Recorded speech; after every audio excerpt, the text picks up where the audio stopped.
And now for the video that's going to be the feature video, you know, about judgments.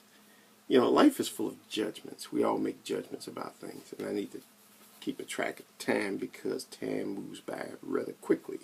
You know, I'm only going to be here do this for a few minutes. But you know what? I thought about something. If I'm in a situation, and I have been in situations, and we all have been there, where, you know, we have people who are in positions above us. They could be part of an organization, they could be people in their job, it could be anything. But they're in a position of power and authority where they have to make a decision, and their decision is the one that counts. It doesn't matter how reasonable or rational the people at the bottom might be. Somebody at a low rank could have a wonderful idea. If only they can convince the person at the top to go ahead and go along with that idea. And sometimes in life it's very frustrating, you know, when you see people do things that you just realize, you know, you kind of face palm, like, oh my God. You know, sometimes when I think about that, groups of people, I always have a hard time with groups. I mean, I get along with groups, I have to, because that's just part of life.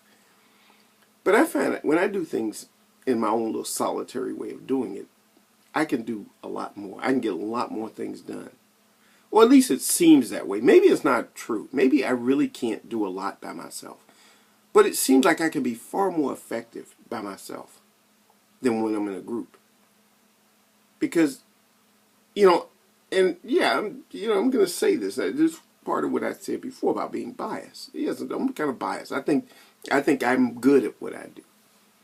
It could be a case of the Dunning-Kruger effect, where I'm really confident but incompetent. I don't know, because I'm just judging it on my own. But I like to think that I can make a decision, and I can do things, and I can get things, and I know the steps I would take, and I would take steps and do things. When people get together in groups, it's funny. I've been in committees and groups and, you know, boards. And one thing that's true about boards is they tend to want to not get things done. That's almost like the whole point of a board or a group or even Congress or the state legislature. Their whole purpose is to not do something.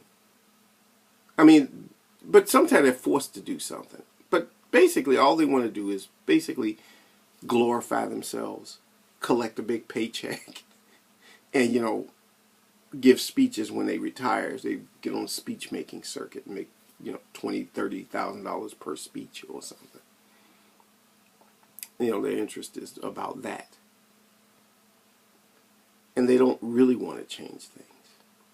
But individuals can be a lot more powerful, I think, at times than groups.